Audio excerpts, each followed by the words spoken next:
Russia fears them. Ukraine's aces step into the spotlight. Budanov and Fedorov are bringing Ukraine closer to victory. The negotiation storm intensifies. The stakes are higher than ever. Budanov turned the Geneva process upside down and forced Russia to change its strategy. Secrets of intelligence and diplomacy, myths collapse, and cards are revealed. Fedorov unveils 3 key points of Ukraine's war plan. Victory belongs to Ukraine. These two are changing the game. Let's talk about it. Hello, this is Ukraine Today with the latest updates. He is described as Ukraine's ultimate trump card, a man who prefers to operate in the shadows but strikes loudly and without mercy. Ending up on his radar is said to be the most terrifying thing ever. Kirill Budanov has become a figure surrounded by political thunderclouds. His move from the main Directorate of Intelligence of the Ministry of Defense of Ukraine to the Office of the President of Ukraine is not just a personnel rotation but a preemptive strategic step. He keeps to the dark, has stood one step from death, and now plays a key role in the negotiating process between Ukraine and Russia. Who really is Kirill Budanov, the man many call the phenomenon of his generation? Analysts say Russia find it extremely difficult to mislead him. According to Serhiy Stukhanov, head of the analytical department at the Center for Content Analysis, President Volodymyr Zelensky needed someone capable of maintaining control over internal processes while also engaging directly in negotiations. Another key factor is trust, a well-established working relationship between Zelensky and Budanov. Public opinion polls also show strong support for both Budanov and military intelligence. This is about the head of the main Directorate of Intelligence being deeply informed not only about real processes inside Ukraine, but also inside Russia. When a strong figure with a profound understanding of reality participates in negotiations, it becomes far more difficult for the enemy to manipulate or push through its own agenda.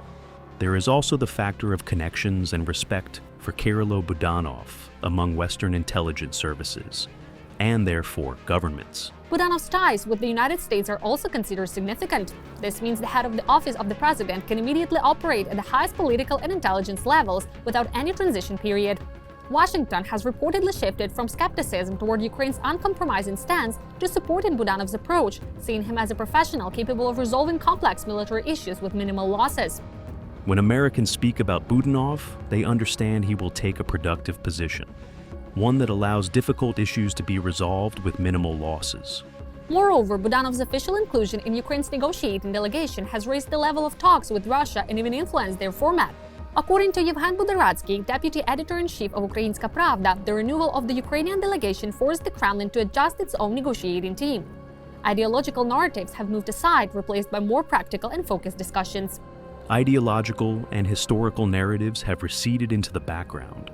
The talks have become more substantive and focused on practical matters. Budanov delivered some of his most resonant statements in Davos. The new head of the Office of the President addressed the war without illusions, but with cautious optimism and a firm emphasis on Russia's responsibility. The most important question is where we stand now.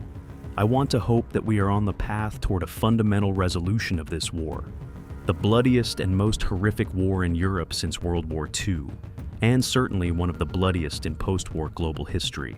He stressed that despite visible movement, there are no guarantees of a rapid peace. No one can guarantee that peace will come tomorrow. If someone says that, it is simply not true. But enormous efforts are being made. According to him, the primary efforts are being undertaken by Ukraine and its partners, especially the United States. First and foremost, efforts are coming from our side and from the United States. Whether someone likes it or not, this movement exists. We are indeed moving forward. At the same time, he emphasized that much depends on Russia's position. Whether we succeed in the near future largely depends on the Russian Federation. You understand who we are dealing with. I do not think additional words are necessary. Kirill Budanov described the overall state of negotiations as cautiously positive. We are moving forward. Reserved optimism is the term I would use to clearly define the situation. In Davos, Budanov also dismissed claims that Ukraine is absent from the peace process, noting that Ukraine's delegation is actively working with US representatives on a potential agreement, including security guarantees and a recovery plan. He emphasized that Ukraine seeks a just peace achievable only in cooperation with partners. Ukraine's presence in the negotiations is evidenced by the work of our delegation with the American side on the peace agreement, in particular on security guarantees and a recovery plan. We need a just peace, and it can be achieved together with partners. Therefore, I call for accumulating efforts, organizing, and bringing this matter to an end. We are approaching the moment when final decisions must be made to continue the war or move toward peace. Budanov's remarks once again stirred public debate.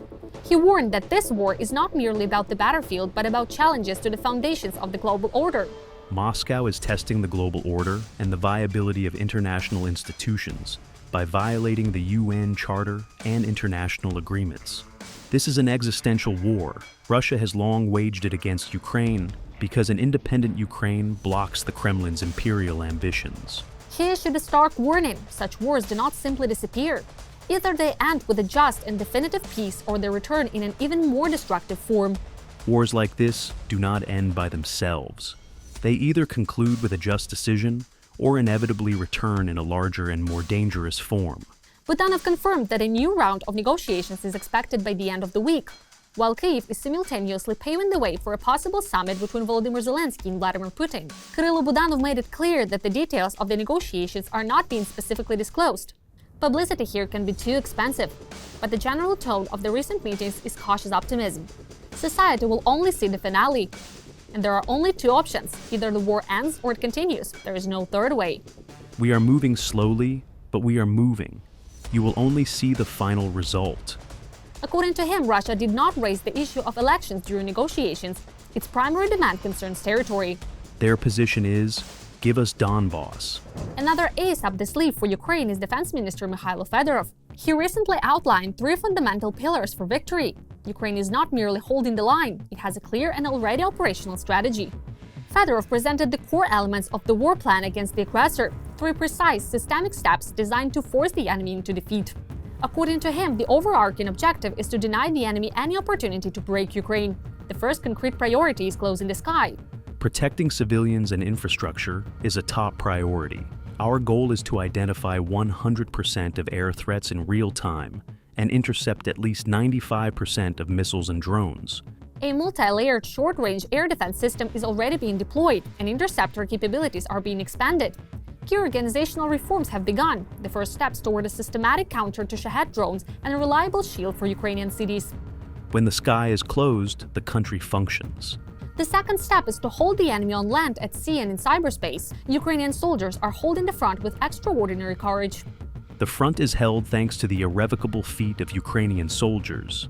The enemy pays for every kilometer of Ukrainian land. In the Donetsk region, there are 156 soldiers per square kilometer. Our benchmark is over 200 killed occupiers per square kilometer.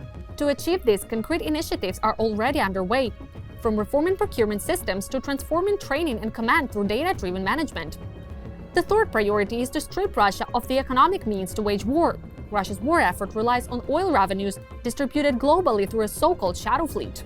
The war continues because Russia has money, for missiles and drones, for contracts for soldiers, for propaganda. The source is oil. Russia sells it all over the world through the so-called shadow fleet. It is from this budget that the war is financed. If this channel is blocked, the resources for the war will be sharply reduced. This requires tightening sanctions, deeper coordination with partners, and joint maritime efforts to drive Russia's budget deficit to historic highs. Practical steps are already being implemented. Partnerships securing record levels of international assistance this year, procurement of drones, stable payments for service members, and strengthening air defense and other defense systems. Technological superiority means staying 10 steps ahead of the enemy in every innovation cycle and maintaining leadership in the war of technology. The mathematics of war now matter. Through the E-point system integrated with Delta, the armed forces receive high-quality battlefield data. Ukraine is not backing down, it is reinforcing its position to bring the enemy to negotiations on its own terms. It's clear that both Kirill Budanov and Fedorov are Ukraine's strategic aces, each in their own domain. Together, these leaders combine intelligence, diplomacy, technology, and strategy. Their decisions and actions are gradually shifting the balance in Ukraine's favor and bringing the country closer to its ultimate goal, a just and decisive victory. What do you think about the latest events? Share your opinion in the comments, like the video and subscribe to stay informed about the main headlines. See you soon!